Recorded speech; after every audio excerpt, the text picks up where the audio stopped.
नमस्कार दोस्तों, राधा कृष्ण के ऑनलाइन पोर्टल पे आपका हार्दिक स्वागत है। देखिए, मैं हूं तौफीक खान।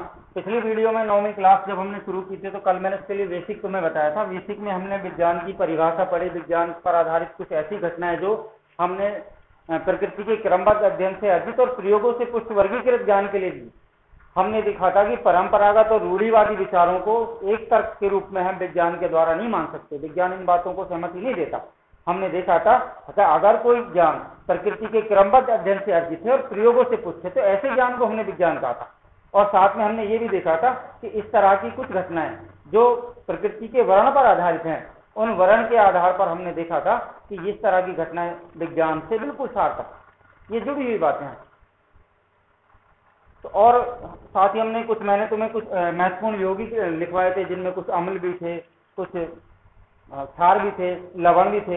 इन सारे यौगिकों के बारे में हमने इनके सूत्र, इनके नामांकन और इनके लिए तत्वों के प्रतीक भी हमने देखे थे। और मैंने तुम्हें बताया था कि अगर आप इनको अच्छी तरह से याद कर लो तो जो हमारी मैनलिफ की शॉर्ट आवर्त सारणी थी, जैसे मैं आपको बात करूं क्रिप्टॉन तक की, जो 36वां तत्व है क्रिप्टॉन, उस तक को आपको याद रखना बहुत जरूरी है।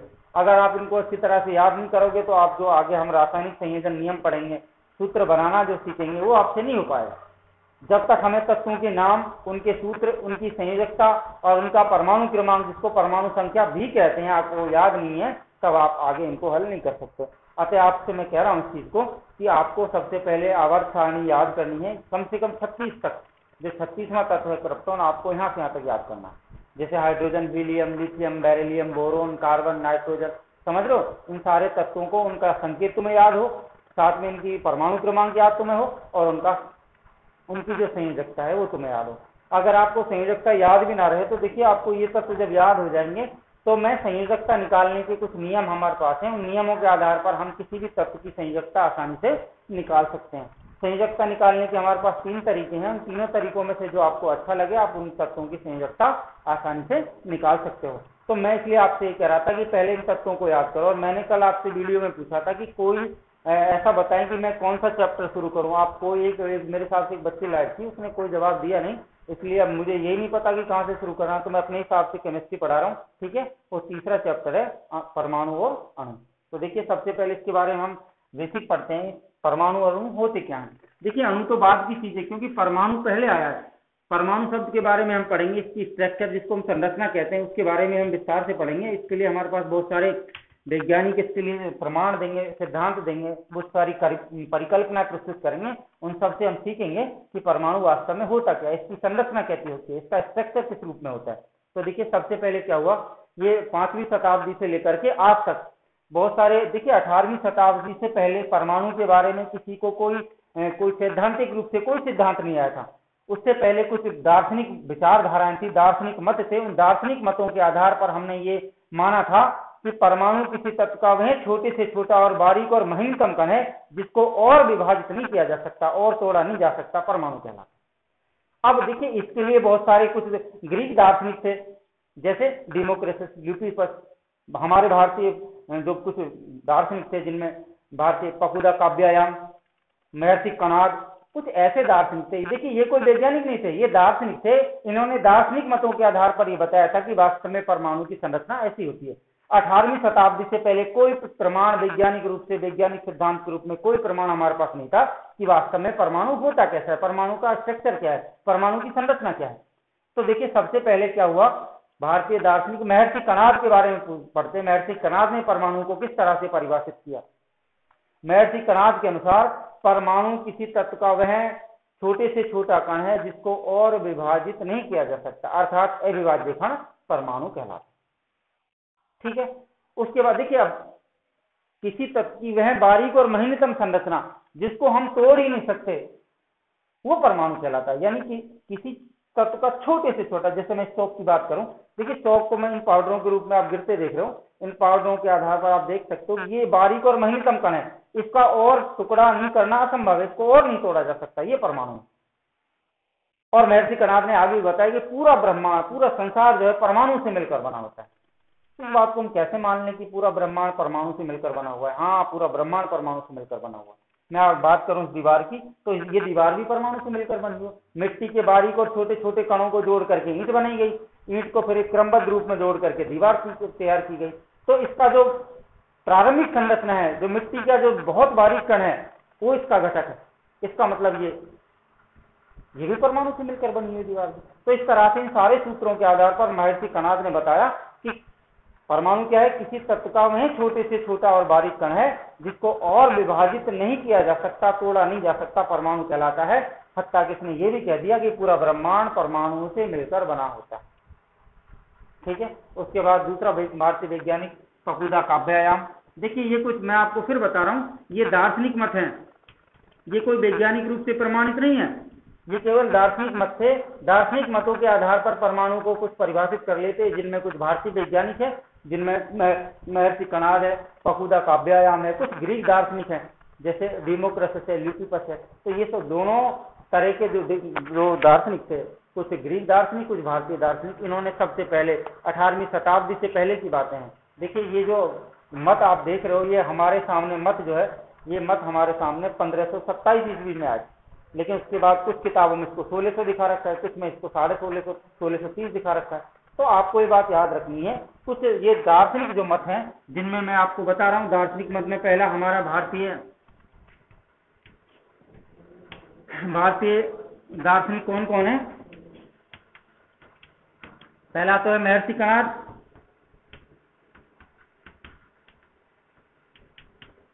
दूसरा कौन सा है?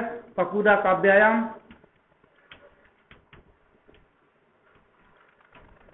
ये दोनों दार्शनिक, भारतीय दार्शनिक क्या कहते हैं? मैंने अभी महर्षि कणाद के बारे में आपको बताया था। महर्षि कणाद के अनुसार परमाणु किसी तत्व का वह छोटा और बारीक कण है जिसको और विभाजित नहीं किया जा सकता, तोड़ा नहीं जा सकता, परमाणु कहलाता है। और परमाणु जो पूरा ब्रह्मांड है, संसार है, परमाणु से मिलकर बना। फकूदा काव्यायाम क्या कह रहा है, देखिए इसके बारे में।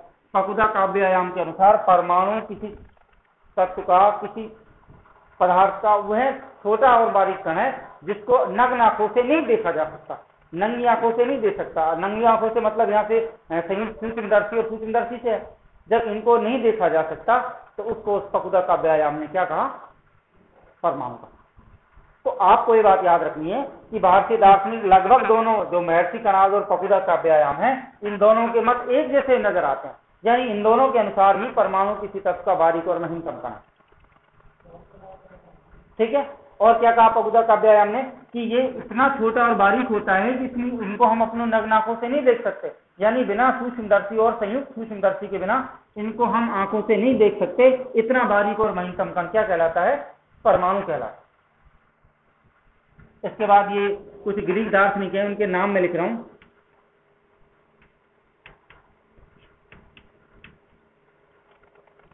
ग्रीक दार्शनिक, सबसे पहले हम बात करते हैं डेमोक्रिटस। अब उसमें किताबों का नाम बदल के डेमोक्रिटस कर दिया है, लेकिन इसका जो सही नाम था पुरानी किताबों में डेमोक्रिटस था। डेमोक्रिटस क्या कह रहा है इसके बारे में? कह रहा है कि किसी तत्व को हम तोड़ते जाएं तो बाद में एक ऐसी छोटी से छोटी संरचना आती है जिसको तोड़ना असंभव है। क्या कहलाएगा? परमाणु। इसका भी यही मत है जो महर्षि कणाद और फकूदा काव्यायाम का था। क्या कहा कि अगर हम किसी तत्व को तोड़ते जाएं तो अंत में एक ऐसी बारीक और महीनतम संरचना आती है जिसको तोड़ना असंभव है। क्या कहलाता है? परमाणु कहलाता है।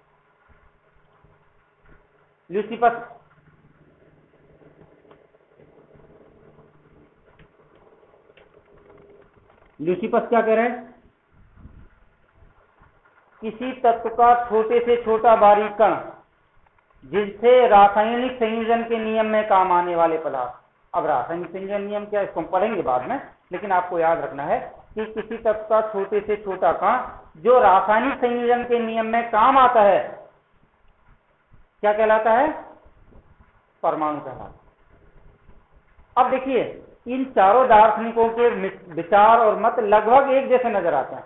चारों दार्शनिकों के मतों से स्पष्ट होता है कि परमाणु वास्तव में इतनी बारीक और महीन संरचना हुई होगी जिसको हम नग्न आंखों से नहीं देखना संभव है और हाथों से तोड़ना असंभव है। यानी किसी तत्व का सबसे बारीक और किसी पदार्थ की छोटी से छोटी संरचना, अंतिम संरचना क्या कहलाएगी? परमाणु कहलाएगी। तो इस बात से अब हम चारों दार्शनिक मतों से स्पष्ट हो गए। 17वीं शताब्दी तक के ये चारों मत आपके सामने प्रस्तुत हैं। इन चारों मतों के आधार पर हम स्पष्ट कर सकते हैं कि तत्व परमाणु क्या है, किसी तत्व का छोटा और बारीक कण है जिसको और विभाजित नहीं किया जा सकता, तोड़ा नहीं जा सकता, परमाणु कहलाता है। ठीक है, तो ये परमाणु के बारे में। देखिए अणु और परमाणु में फर्क है। हमने देखा था कि अभी किसी तत्व का सबसे छोटा और बारीक और महीनतम कण क्या था, परमाणु।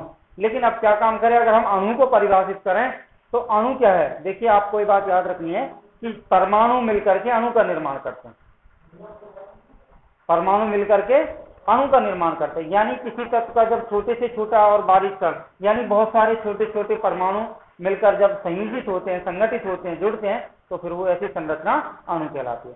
अब तुम्हें समझ में आ गया होगा कि परमाणु तो क्या चीज था और अणु क्या चीज था। मैं तुम्हें बता रहा था कि छोटे छोटे परमाणु संयोजित होकर के, जुड़ करके, संगठित होकर के, संलेख होकर के एक भारी संरचना बनाते हैं जिसे अणु कहते हैं। अब ये बात आप समझ गए होंगे कि परमाणु मिलकर के अणु का निर्माण करते हैं। इसका मतलब ये हुआ कि अणु परमाणु से मोटी संरचना होती है। भाई परमाणु के बारे में तो पढ़ा था, बहुत छोटी और बारीक और महीनतम संरचना है।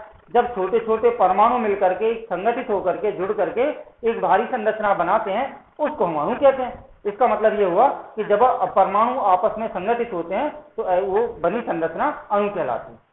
इसका मतलब ये हुआ कि अणु परमाणु से बड़ी संरचना है।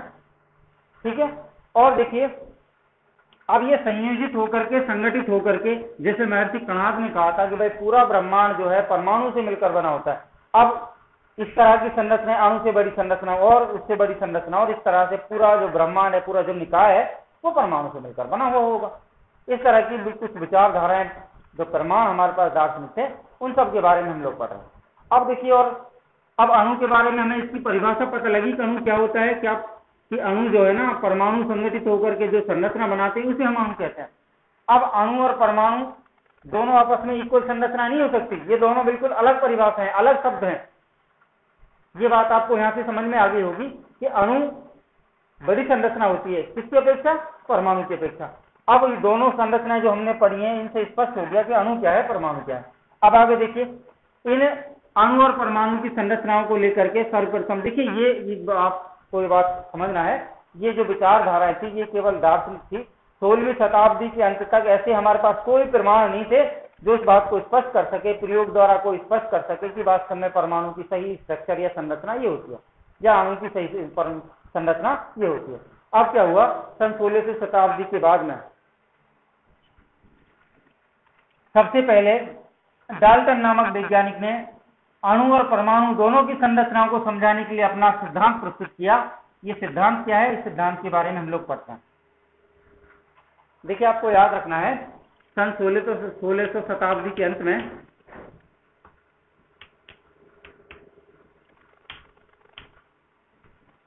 कौन वैज्ञानिक आया, डाल्टन ने परमाणु की संरचना को समझाने के लिए अपना सिद्धांत प्रस्तुत किया, जिसे डाल्टन का परमाणु सिद्धांत कहते हैं। डाल्टन का परमाणु सिद्धांत रासायनिक संयोजन और द्रव्यमान संरक्षण दोनों नियमों के आधार पर, सिद्धांतों पर आधारित था। उसने क्या कहा कि अगर हम क्या काम करें, रासायनिक संयोजन और द्रव्यमान संरक्षण। अब ये बात समझ में नहीं आई है कि रासायनिक संयोजन क्या है, द्रव्यमान संरक्षण क्या है। देखिए रासायनिक संयोजन का मतलब है समान मात्रा में अणुओं का संगठित होना, और द्रव्यमान संरक्षण का मतलब है कि जो संगठित हुए अणु हैं उनकी संख्या भी एक समान। इसे रासायनिक संयोजन और द्रव्यमान संरक्षण कहते हैं। तो देखिए अब मैं डायरेक्टली आपको बता रहा हूं डाल्टन का परमाणु सिद्धांत। ये क्या है, देखिए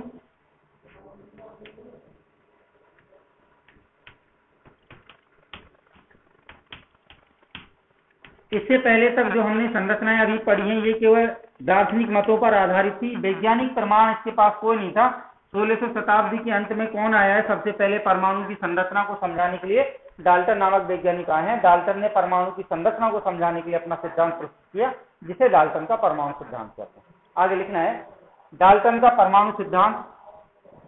परमाणु सिद्धांत रासायनिक संयोजन और द्रव्यमान संरक्षण के नियम पर आधारित था।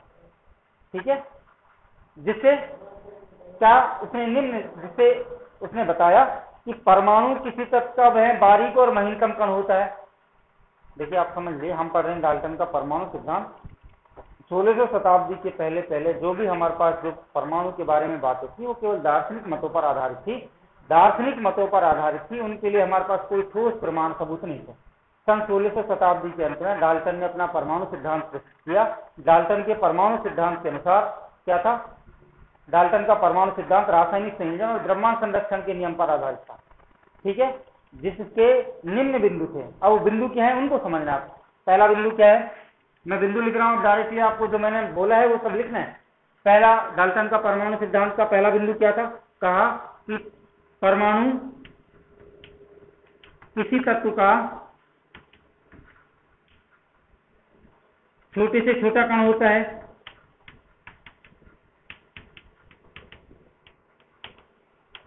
परमाणु किसी तत्व का छोटे से छोटा कण होता है। दूसरा बिंदु क्या था? इसे विभाजित नहीं किया जा सकता। विभाजित यानी तोड़ा नहीं जा सकता, इसको विभाजित नहीं किया जा सकता। जब विभाजित नहीं किया जा सकता तो उसको क्या कहेंगे? अर्थात यह अविभाज्य कण है। अर्थात यह अविभाज्य कण है।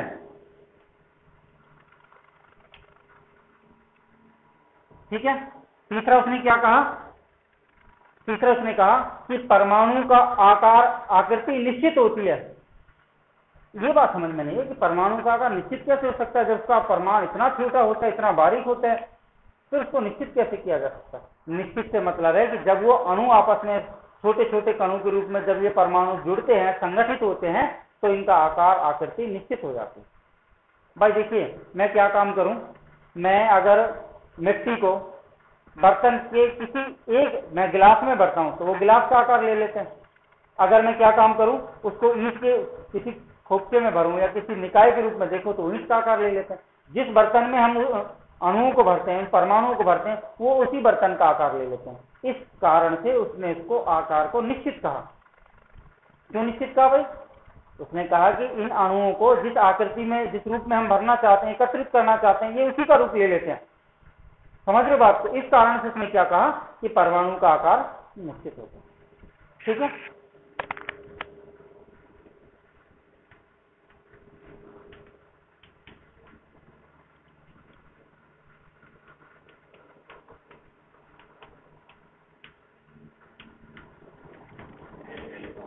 परमाणु का आकार निश्चित होता है। चौथा उसने क्या कहा? परमाणु रासायनिक संयोजन के नियम का पालन करते हैं। परमाणु क्या काम करते हैं? रासायनिक संयोजन के नियम का पालन करते हैं।